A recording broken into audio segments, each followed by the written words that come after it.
নজর রাখবো পরবর্তী সংবাদে।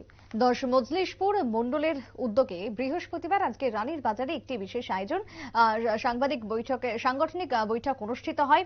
গীতাঞ্জলি কনফারেন্স হলে সাংগঠনিক বৈঠকে উপস্থিত ছিলেন সংশ্লিষ্ট আসনের বিধায়ক তথা রাজ্যের মন্ত্রী সুশান্ত চৌধুরী।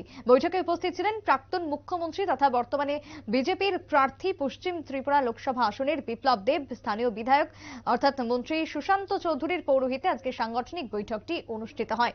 সাংগঠনিক বৈঠকে বিশেষ করে রানীর বাজার পৌর পরিষদের গীতাঞ্জলি হল ঘরে কি বক্তব্য উঠে এসেছে মন্ত্রীর, আগামী দিনে দলকে শক্তিশালী করা, দলকে এগিয়ে নিয়ে যাওয়ার জন্য কি পরিকল্পনা রয়েছে, কি জানালেন মন্ত্রী, শুনুন।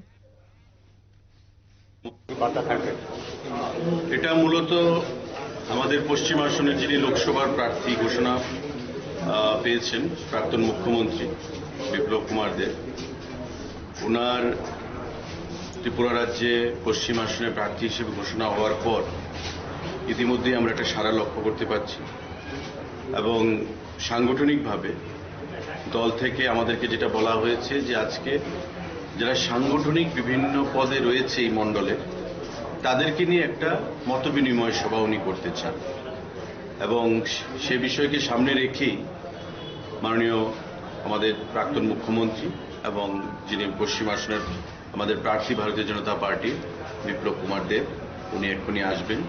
এখানে আমাদের সাংগঠনিক যারা পদাধিকারীরা রয়েছেন, কার্যকর্তারা রয়েছেন বিভিন্ন পদে, তারা সেখানে আছেন।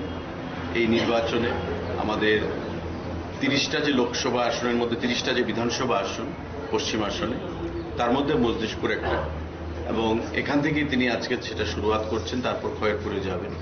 তো কিভাবে বেশি ভোটের ব্যবধানে আমাদের ভারতীয় জনতা পার্টির প্রার্থীকে আমরা জয়ী করতে পারি এবং রেকর্ড ভোটে কিভাবে এখান থেকে বিজেপির প্রার্থীকে জয়ী করে আমাদের যিনি মোদীজি ডাক দিয়েছেন আগলি বার 400 পার, ফিরছে একবার মোদী সরকার, ভারতবর্ষের তৃতীয়বার আমাদের প্রধানমন্ত্রী নরেন্দ্র মোদীজিকে প্রধানমন্ত্রীর পদে আসীন করার যে সংকল্প আমরা নিয়েছি, তাতে এই 400 পার করতে গিয়ে এই পশ্চিম আসন এবং পূর্ব আসন দুটো আসনই আমাদের মোদীজিকে আমরা পদ্ম ফুল দুটো উপহার দেব এবং সে বিষয়ে আজকে প্রারম্ভিকভাবে সাংগঠনিক সভা আমরা ডেকেছি।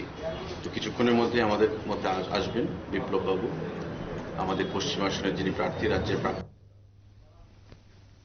আপনারা শুনলেন মন্ত্রী সুশান্ত চৌধুরীর বক্তব্য। দুটি আসন রয়েছে রাজ্যে এবং এই দুটি আসন থেকে যাতে বিজেপির প্রার্থী জয়যুক্ত হতে পারে এবং প্রধানমন্ত্রীকে যাতে জোড়া পদ্মফুল উপহার দিতে পারেন, সেই লক্ষ্যকে সামনে রেখেই চলছে দলের প্রস্তুতি, দলের বৈঠক বিভিন্ন জায়গায় এবং আগামী দিনে ঝোড়ো গতিতে প্রচারে নামবে বিজেপি, সে কথাই কিন্তু আরো একবার জানালেন মন্ত্রী সুশান্ত চৌধুরী। ছোট্ট একটা বিরতির পর ফিরছি, সঙ্গে থাকুন।